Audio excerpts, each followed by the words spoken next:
In this lesson, we're going to be looking at one of the most powerful tools in Photoshop and how it can affect tonal values and contrast, color, and saturation. Once we've done that, we're then going to look at how you can color match using curves and create an overall color grade using only curves.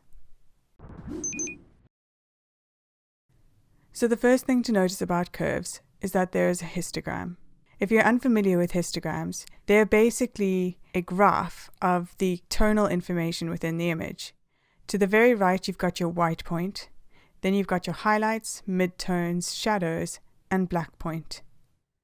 If you lift your curve, you brighten the image, and if you lower your curve, you darken the image.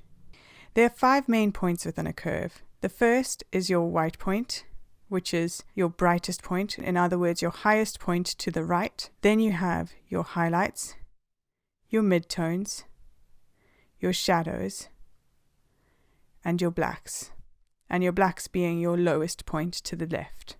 If you place a point on your highlights, and you place a point on your shadows, and you lift your highlights and drop your shadows, you will create what is known as an S-curve, which will add contrast to your image.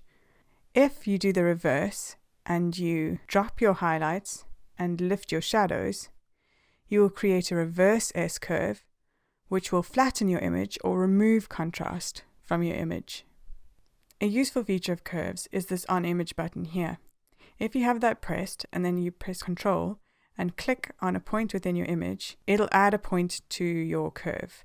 And this will be in the same area of your histogram as the tonal information is that you clicked on in the image.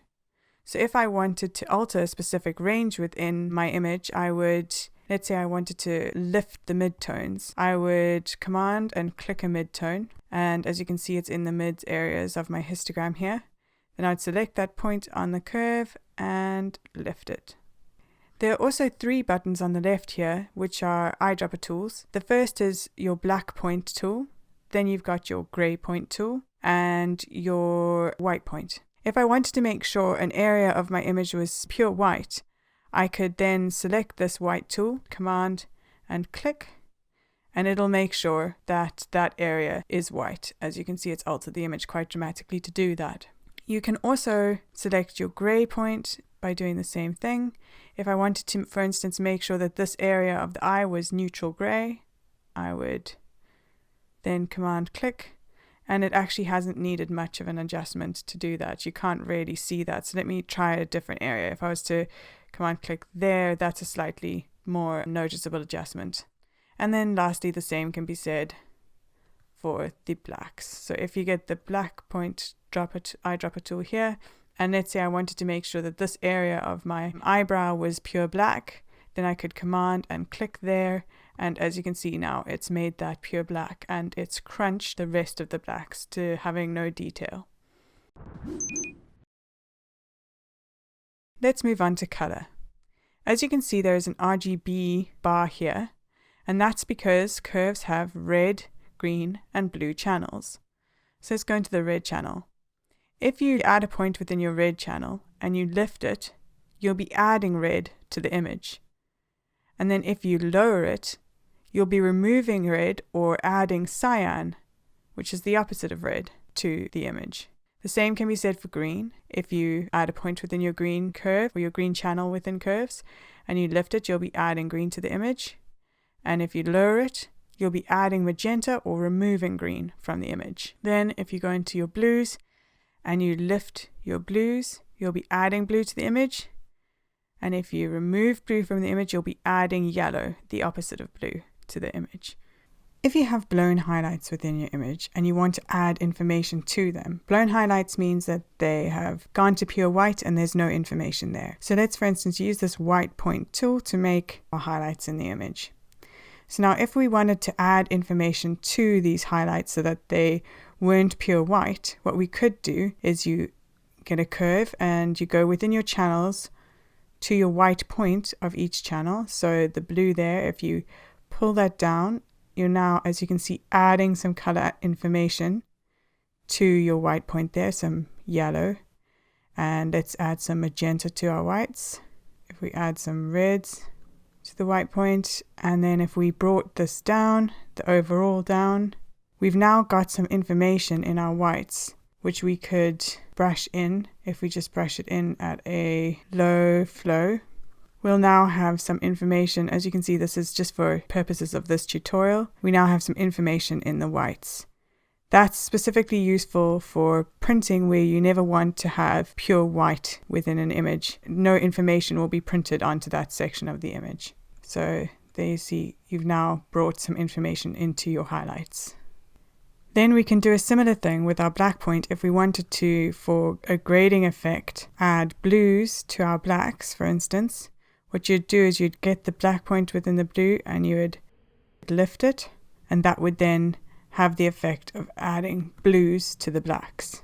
Now, if you wanted to add contrast to the image without affecting the saturation as much, what you'd do is you'd press the on image tool, and let's say we wanted more contrast between our darker mids and our lighter mids. What we could do is go Command Shift and click in the darker mids, and Command Shift and click in the lighter mids.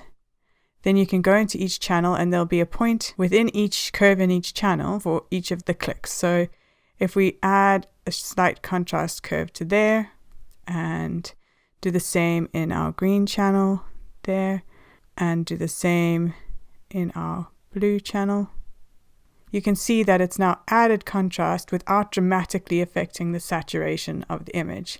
If we had to do that overall, as you can see, it's now affected the saturation much more than our contrast curve, with the contrast being pulled into each individual channel. That's because the information that we're using in our overall curve is just a global point within the highlights and a global point within the shadows. And wherever the reds are within the shadows, they're being pulled down the same amount as the blues and the greens. And the same can be said for the highlights. Whereas in this curve, you're going to find where the red point is within this part of the image and where the red point is within this part of the image, which is different to where the green point would be on the histogram and where the blue point would be on the histogram. And therefore you mess with the colors a lot less when you're creating this kind of contrast. So let's look at curves and saturation. When you add contrast, you add saturation. And the same can be said for removing contrast. When you remove contrast, you remove saturation. You can set your curves to affect only your saturation and not your luminosity values by changing the blending mode of your curve to saturation. So here, if I wanted to desaturate my highlights only, I would select my white point and bring it down. As you can see, it's desaturating the highlight areas of the image. If I wanted to desaturate my shadows, I would grab my black point and lift it. As you can see, it's desaturating those shadow areas. You can actually desaturate the whole image completely by getting your highlight point and bringing it down to your mids, and then getting your shadow point or your black point and bringing it up to your mids. So that's how you can use curves to desaturate your image. So let's look at bringing this all together. First, we're going to look at color matching using curves. So as you can see, she's got an area of her lip here where the lipstick isn't showing through there. So I've now created a curve, which I've added that in, and I'll show you how I did that. So let's delete these and start again. Let's take overall colors off. And what you're going to want to do is get your color sampler tool and make sure it's set to point sample. That means that it'll only sample the exact point that you pick. Then let's go into our image here and let's select this area because we're going to want to match it to this color. So as you can see now, this means that now this has shown me on my information palette here the RGB values of this point. Then if you get your eyedropper tool and let's add a curve and let's get our on image button here and Command Shift and pick this area of the lip here that we want to match the color. And then if you go into the red channel, it's now placed a dot on the red channel or a point on the red channel, a point on the green channel, and a point on the blue channel. So if we go into this red channel and we have our information palette up here, it says that the red is 168. The output value of the red is 168. So if we change that to 134 to match the output value of what this area was, and we do the same in the green, so change the output value to 20, and then the blue, change the output value to 34, and then we invert this. So now let's zoom out, and I've created a path for the lip, which I'm just going to press Command H to hide. We get our brush, and it's still on a low flow, and we start painting this in.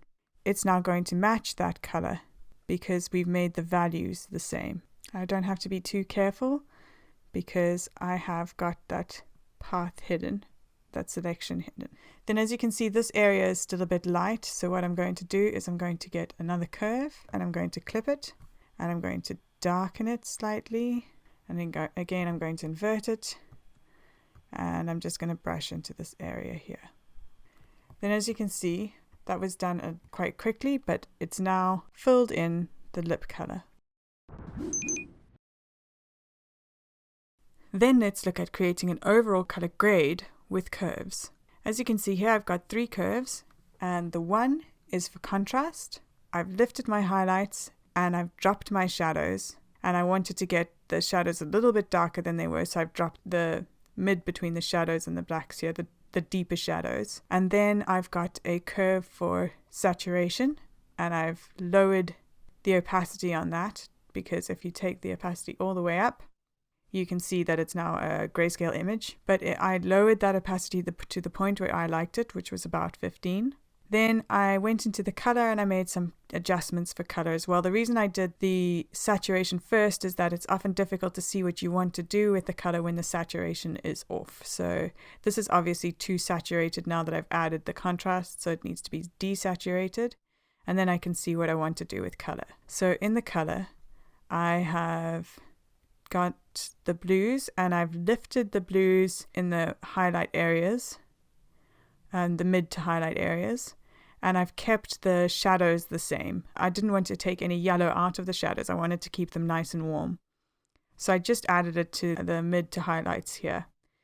Then I didn't do anything to the greens. I thought the green magenta balance in the image was quite nice, so I left it. And then in the reds, I just pulled the reds down slightly because I felt that they were too much in this grade without this curve. And that's as simple as that. So you can completely grade an image using just curves. I hope you've enjoyed this video lesson. As you can see, curves are a very powerful tool. They affect the tonal values and contrast, the color and the saturation, and they can be used to color match and to color grade an image.